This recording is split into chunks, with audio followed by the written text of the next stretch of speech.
Yo, what's up, guys? Recording a little earlier than usual today. That's why I maybe look a little more beat up. But today we're doing a reaction video, kind of going back to the financial stuff. Even if a lot of people don't watch it, that's fine with me. But the few people that do, I feel like this would be more valuable content than just reacting to TikToks. You know, sometimes the Bible TikToks come up, so those might be a little bit more valuable. But for me, this is my bread and butter. This is what I like to watch. This is what I watch, listen to. So I said Fresh and Fit. So a lot of you guys might think Fresh and Fit is related to just the woman stuff. But if you watch the daytime shows, you would realize that they actually do provide a lot of value. Just trying to go back to the roots a little bit. This is kind of why. I mean, think about it like this: if you could be famous for anything, I see this a lot. Is people just try to like those people who are like, oh, how many pieces of rope can place until it can hold my weight, and it's cool, it's fun to watch, but it's like, is that really what you want to be famous for? Like maybe the type of stuff I post might not get as many views. It might not be as exciting to watch, but at least I feel like this is something that I would want to be known for, like financial stuff. I want to be known for that eventually, right? Right now, I'm still learning, so one day. But let's get into it. But we have five credit And then cards also we should tell them how to get a business credit card from the beginning. So guys, so first you're going to need to start a business, right? So once you start your business, one of the first things you want to do is obviously incorporate it, make it and we talked about this, by the way. Watch the episode that we did LLC or S corp. with Steve, our accountant. But obviously you can start it up as an LLC, but at some point within the first year you want to switch it over to an S corp. Yes. Okay. Most of the time you're always going to want to switch over to an S corp unless it's a real estate property, and then you can keep it as LLC. That's the only time you're really going to keep it as LLC. But otherwise, you almost always want to switch over to S corp. Yeah. Once you have your business established, guys, you want to open up a bank account, right? Show some money in there, and then apply for a business credit card. I've noticed that Amex is the easiest to get a business credit card with. Okay, but keep in mind that you're going to have to a lot of times you're going to have to use your personal credit in order to qualify. I just want to say this real quick before we get too much more into it, because a lot of people obviously might know who Fresh and Fit are, but for the wrong reasons. They obviously, have the night show. They have the ladies, but they only do day shows. Mondays are always my favorite. I actually had really bad credit before I started watching Fresh and Fit. Obviously, I already knew in the back of my head, like, damn, I should probably do something about my credit. But it wasn't until I started watching their videos and kind of got more motivated to do something about it. So if you are in a position where you don't have the best credit, where you basically having credit is important, and at least something like this gives you a foundation of what to do if you have no idea what to do. But this one is more for business credit cards. Maybe I might have to check out the personal credit card ones, right? But this is business, just so we're on the same page. Qualified to get the business credit. It's a guarantee. So make sure, you're gonna have to be like the guarantor or whatever they may say, especially if your business is new. So the play is I want to say this too. I don't want to say too much, but my credit used to be pretty bad before this. It used to be like in the 550s, and now we're almost in the 700s within a year. So shout out to Fresh and Fit. Because of them, I started trying to get my shit together. So shout out to them. to build your personal credit Yes. to 720 plus, Yes. and then apply your business once you make it LLC Yes. for your business credit Yeah. cards. So listen to that real quick. Your personal credit needs to be good before you can get business credit. So obviously, if you don't have good credit, you can't get business credit. But that's where you want to get to eventually. But in the beginning, you're not going to be able to open up a business line of credit because some of y'all might not even have an LLC made yet. But you want to start your business, and that's fine. You can start your business without starting the LLC, and you can incorporate after the fact. But make sure that your personal credit is good because you're going to need to use your personal credit to get the business credit, guys. But that's the main benefit, guys. That's the beauty of it. Using business credit cards is they have higher limits. You're able to charge way more on them a lot of the times. And most importantly, it does not affect your personal credit to the same degree as when you use a personal credit card. When you use a personal credit card and you go 30% over utilization, they're going to ding your credit pretty hard.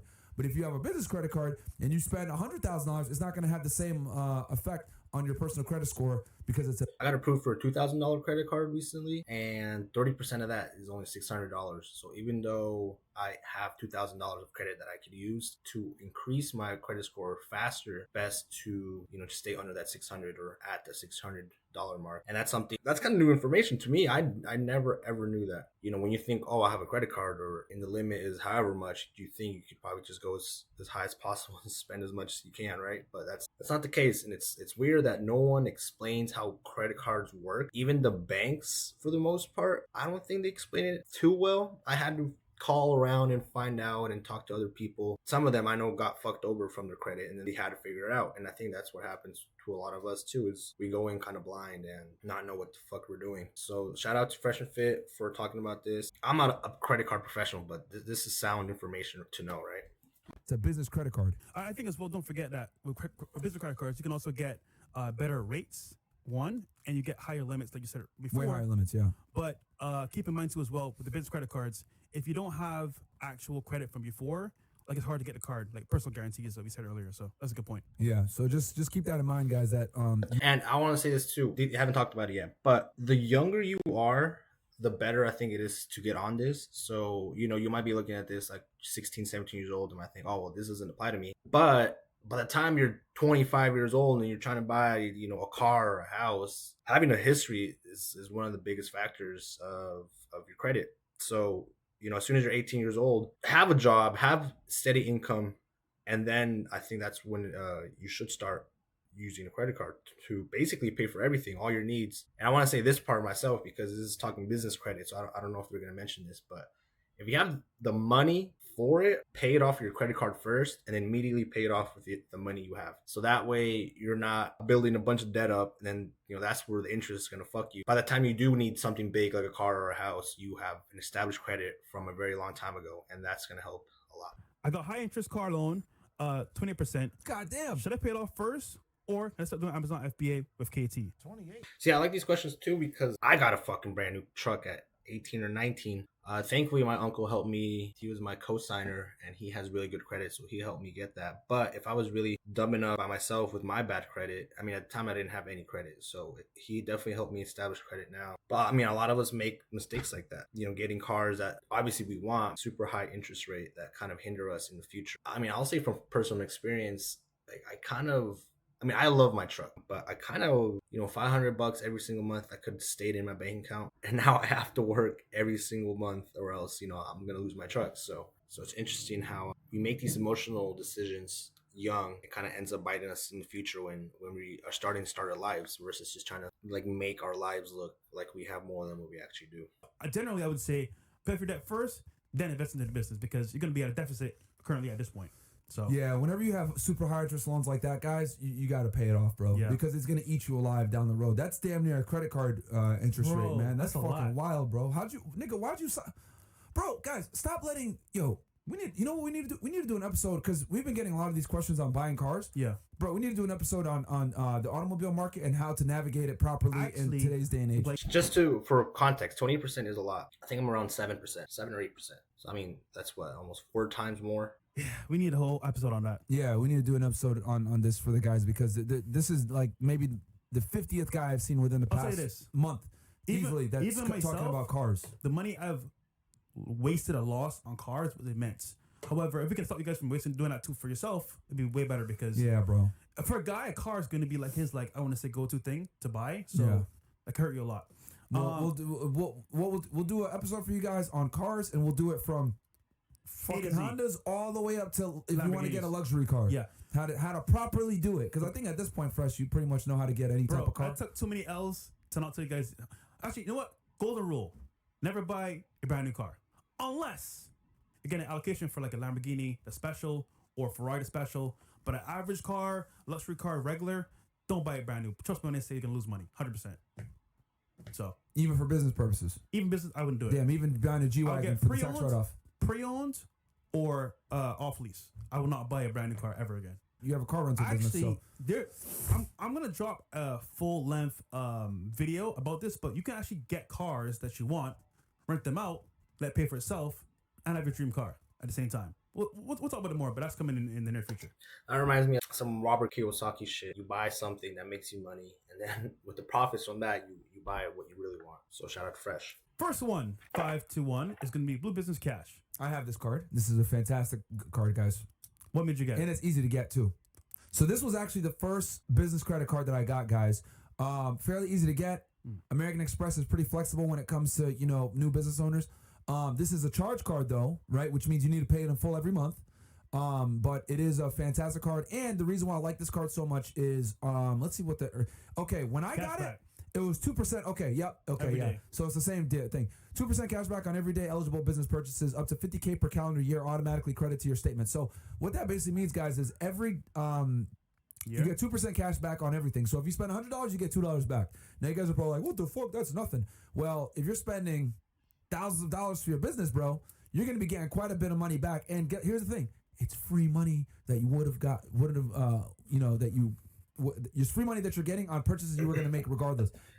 So that's why I think it's super important. Obviously, he's talking about business credit card, but if you can apply that same knowledge to personal, which is, let's say, paying your phone bill. It's, for example, I'm paying for my sister and my mom, so mine's pretty high. I'm paying about $300 a month for my phone bill. So obviously that's a lot of money. But if I were to pay it off with my credit card first, which I do, and I think mine is 1% or 1.5% for my credit card. So I'm making, do some quick math. I just do 1% real quick. So $300, 1%, I'm making $3 a month through just paying off that bill that I had to pay back anyways. Obviously, $3 is not a lot of money, but a year or two, you're looking anywhere from $36 to $60, $70, and that's just for one bill versus not getting anything back at all. So this is why whatever bills you have, pay it off first with the credit card and pay off the credit card and you get your benefits. So you're getting free money. Because a lot of you guys like to buy shit in cash or with a debit card like a fucking idiot. No, man. Always use credit cards that pay you back, whether it's a travel credit card or a cash credit card. I always typically recommend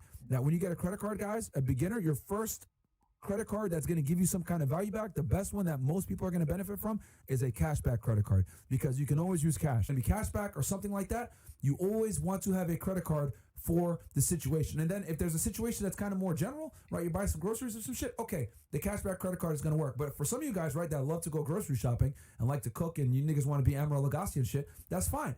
There's credit cards that you can use specific to grocery shopping. They give you like 3 to 5% cash back. So there's always a credit card based on the niche that you like to spend money on. If you're always buying gas because maybe you're a truck driver or maybe you travel a lot, you like to drive, you're one of these like to be on open road type niggas, that's fine. There's credit cards that are specific to gas stations that give you 3 to 5% cash back. You like fine dining, there's credit cards that are specifically made for that. You like to fly fucking a certain airline, Southwest or whatever, they got credit cards for that. So there's no excuse ever to use a debit card or cash for anything, guys. That's brokey behavior. Anytime I see someone use cash or debit card, I know automatically you're fucking brokey. And 9 out of 10 times, you probably are not financially savvy. You probably have shitty ass credit score, which is why you are relegated to using a fucking debit card like a fucking peasant or cash. Never use cash or debit card, guys. It's the stupidest thing you can do. Obviously, he says it a little bit more harsh, but I think we could all agree. We're trying to be better. I think everyone should be striving to make themselves a better person, not only in money and girls and this or that. This is good foundational stuff. A lot of us aren't taught. I mean, Myron, out of all people, the guy who makes fun of girls and does all this, all that, these are things I think people need to hear. This is stuff I wish I knew even 2 or 3 years ago, or even sooner, because that way maybe I could have avoided all the mistakes I made in my early 20s.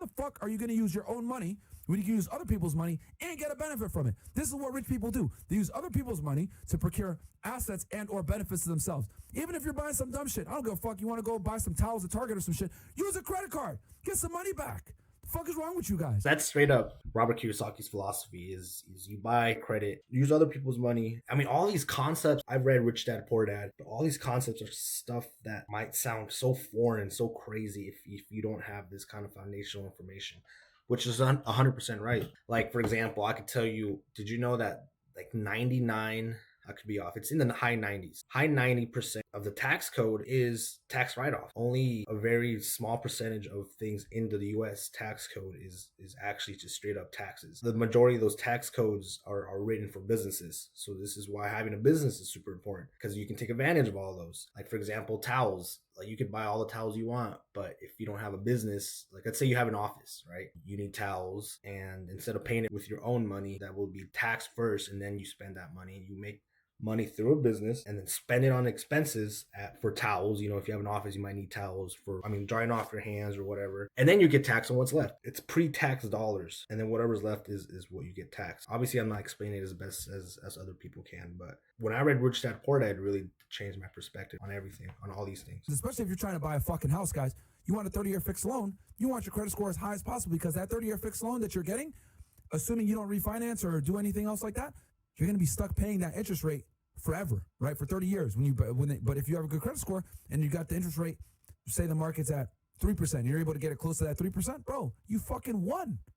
You just saved yourself thousands upon thousands of dollars by having a good credit score, just from not being an idiot and using a card that you would have been using anyway to purchase things. I mean, really think about that for a second. I almost want to replay it, but just think about it. You spend the money you were going to spend anyways, but you use a credit card first as like the middleman, then pay it off. You get benefits from doing that, and your credit score goes up, thus saving you money in the future. Like, isn't that kind of wild to think about? You must always pay it off. In full. Like what my auntie does. Every month they pay it off right before the statement date.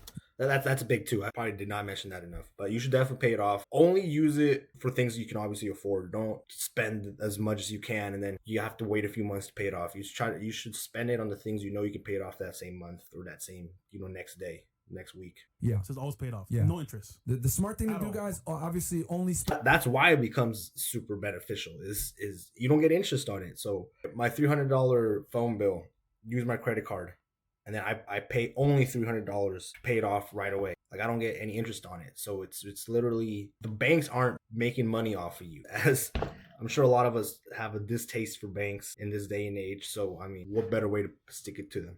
Every time you use a credit card, by the way, there's merchant fees that the credit card company is getting, right? And then on top of that, they're hoping that you're going to pay not pay the full amount, and you're going to give them interest. So they want to give you the credit card, let you spend on it. They collect the merchant fees, they collect interest, etc. But if you're smart, what do? You end up using the credit card, you pay the bill off in full, you don't give them any interest, and then you're able to get the free points and the rewards and travel the world and buy free shit off your points for absolutely free. And for money that you were going to spend anyway. That's why I'm so big on telling you guys, I know I got to drill it into your heads, but yo, don't use a debit card. You should be using a credit card to do this. Like, get some goddamn benefit on this expenditure, man. Like, guys, every single one of y'all watching right now, you should have at least 1 to 2 credit cards, and that credit card better be giving you some kind of fucking benefit. And if it's not giving you a benefit, it better be a fucking startup, a startup credit card or a beginner credit card, maybe a secured credit card to get your credit score up to a point where you can finally apply for and get a good credit card, whether it's a travel card, a cashback card, whatever it is. Get your fucking credit score up. Get credit cards, guys. Get 2 to 3 of them and use them, dude. Okay? Don't go into debt, obviously. Pay it off in full, but you should never be using a debit card or cash, man. That's brokey shit, man. And obviously, you might see people like Dave Ramsey telling people to never get credit cards, pay everything off cash, which I think it just depends who you're trying to be, what kind of lifestyle you're trying to achieve. If in the whole, if you already have a lot of credit card debt, obviously try to pay it all off and maybe just stay away from it because maybe you're just not responsible enough. But if you want to go above and beyond, this advice is more applicable to you. Just keep that in mind when you look at this today and then you see someone else say almost the exact opposite. Keep in mind who that person is trying to be like, what their lifestyle is trying to be like. This is more, obviously this is business, so it's different advice, but you could obviously still apply this to personal credit cards. If you're trying to or have a certain lifestyle, have high credit limits, have high credit score, if that's what you want, if that's what you're capable of doing. Well said. Yeah, I mean, I gotta repeat it a million times for them, but it's like, bro, that's. And look, the more you know, the better. Once y'all get benefits, man. Like, we don't benefit at all by telling you guys this shit. Like, we just want y'all to have your credit score up so that you guys can be in a position where if you want to buy a house, you want to buy a car, you want to get a personal loan. And that's why I like watching this shit, because obviously, when your back's against the wall and you need to make certain purchases, but your credit's bad, like, what do you do? For people who are 25, 30, older, this may not be as valuable, but to the younger people who watch this type of content, who are looking for this type of content, I hope that, this kind of sticks out. Like, you don't have to make mistakes of everyone else. Deal with something, etc. You want to have good credit, man. Yo, in America, in the United States in general, like, debt is very important, right? We live in a debt society. Sure. All the richest people, none of them ever use cash or debit cards, bro. And if They did, all use credit cards. and if they did at one point, they smarten up and say, you know what? Yeah. It's a waste. Let me get credit. I always tell this one homie this story that at one point Apple had $100 million in cash in their bank account. And instead of going into that next year, instead of using that money, the $100 million cash, they went to a bank, got a loan for $100 million. When you get bank loans, it's not taxed. It's not taxable. So you then double your money basically. And then because Apple makes money every single month, you can obviously pay for the interest that they're going to incur on that money. But now they have even more cash to play with. And I mean, is that not not smart. I mean, that's what the biggest company in the world is doing. So to not do that, are you really trying to say that you're better than Apple? You're better managing your money than one of the biggest companies in the world ever? Even Dave Ramsey, guaranteed he's using credit cards. He tells you all the time, hey, don't get it, that blah blah blah. Bro, he's using credit cards. Trust me. Probably. For the average person, though, I see why he says that. He does it because they don't pay back on time, and then they get into more They're debt, and they idiots. get issues, and then they're idiots. So to recap, Dave Ramsey is for less intelligent people. No offense. Watching this podcast, You're you're smart. a higher IQ Hopefully. individual. If you're watching our shit already and you can see through the bullshit and the clips and people trying to make us look like crazy misogynists, whatever, and you're here watching us, I already know for a fact that you don't go with the social narrative. You go against the grain, and you're probably higher IQ than most people. So look, since you're a higher IQ than most people, we need to do higher IQ moves. We need to leverage credit to our advantage, guys. And the biggest reason why I want you guys to have good credit is at some point I want all you motherfuckers to own a real estate property. Well, I don't want you to have a real estate property. When you have a real estate property, guys, that is an asset that will pay you back not only in rent and appreciation, but guess what? If the fucking, storm hits and you guys are broke and you don't got no money, blah, blah, blah, guess what you could do? You could do a fucking cash out refinance. You could do a home equity line of credit, and you can borrow against your fucking house. And guess what? It's tax-free because it's a fucking loan. They can't charge you tax on a fucking loan. This is what the wealthy do. This is what Robert Kiyosaki does. This is what Grant Cardone does. This is what fucking Ken McElroy does. All these billionaire fucking real estate investors, guys, they don't pay taxes. You want to know why? Because they borrow against their assets. When you borrow against your assets, you don't have to pay taxes on shit. Their earned income is down, but they're borrowing against assets that they purchased, and they're getting millions upon millions of dollars off of their fucking assets, and they don't got to worry about shit, and they're paying the tax man less than you pay. You make $50K per year. Some of y'all right now watching this fucking show making 50, 60, 70, 80K per year. You guys are paying more taxes than Grant Cardone. Some of you guys right now that make 100K per year, 120K per year, etc. I pay less taxes than you, motherfucker. That's to say, because I feel like the connotation is, Grant Cardone especially. You think, oh, obviously, he's a criminal, does this and that. Like, whatever you feel about any of these people, I mean, they're not breaking the law. That's just plain and simple. They're not breaking the law. They're if anything, this is just what the tax code is. Everything he said. I'm glad he mentioned that all these guys are paying less in taxes. They're borrowing money on their assets. That's basically what I was saying about Apple. Like, this is how they do it. Like, this is all legal. This is not. It's almost hidden, right? Because you don't really hear too much of this. I'm glad he brought it up. And that should not be what it is. But it's because we don't teach people financial literacy. We don't tell them to buy assets. We don't tell them to go ahead and get their credit score up so they can be in a position where they can get an asset at a good interest rate for a long-term period. We don't teach you guys this shit because they want you to stay broke. They want you to stay poor. They want you to stay in consumer debt like a fucking moron. That's what they want. They don't teach you guys this shit.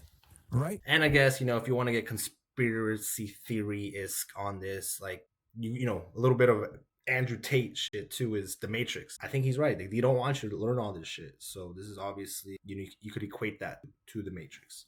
Trying to keep you down. You know what happens, man? You're 18, credit card, you're going to school. You're actually like buying stuff, furniture, maybe for your new dorm room. You're getting stuff for like school.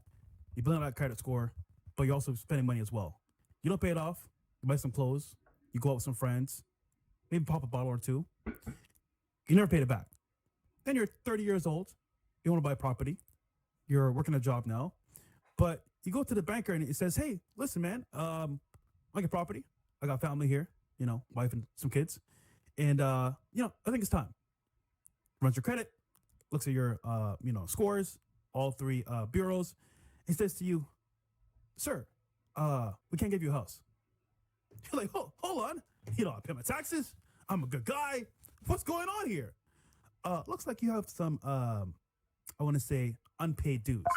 What is that? Remember, when you were 18 years old, you had a credit card, never paid it off.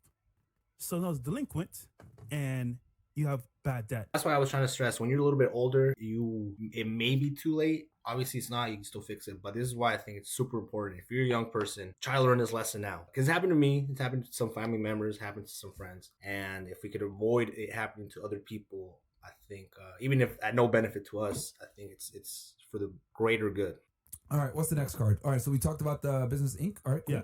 Next. American. Oh, okay. Here. Okay, so this is the legendary plum that we talked to you guys about when we had KT in here, KT guys. Hustles. KT talked very highly about this card, and I can see why. We had to add it to the list, man. We had to. Yeah. This actually is one card we never mentioned before because obviously we were already. I had known about this card, but yeah, but we didn't really put any mind to it. But after hearing the benefits, and seeing you the want to hear benefits, something funny? Yeah. I was actually the last business one that we were gonna do. I was gonna put this card on the list, but I was like, nah, niggas are gonna get lazy because it's 60 days. 60 days. Yeah, I was like, Okay. I was like, nah, it's gonna teach them bad habits. They're like, oh, I'm just not gonna pay it off. I got 60 days. But hold on. For business itself, I understand why you may want this card. Yeah. Because at least It's a good card. 60 days is more time for you to pay it off. Yeah. Because let's be honest here. Some businesses are a little slower than others. And let's say for the first month, you don't make all the money you need to make, then you can't pay a card off right away. But with the Plum, you have what?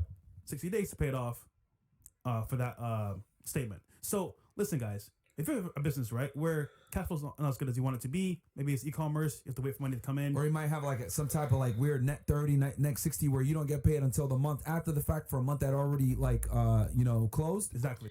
If you do construction, you'll know net 30. So if you're a construction guy trying to get into this, that might help you. So shout out to people in construction. All right, hope you guys enjoyed that. I know I kind of cut it off. Man, I look so tired. Maybe it's the lighting. But hope you guys enjoyed that. Hope you learned something about credit. I want to start doing again more of these reactions to financial stuff. And here and there, we'll switch it up just for funsies. But other than that, hope you guys liked the video. See you guys next time.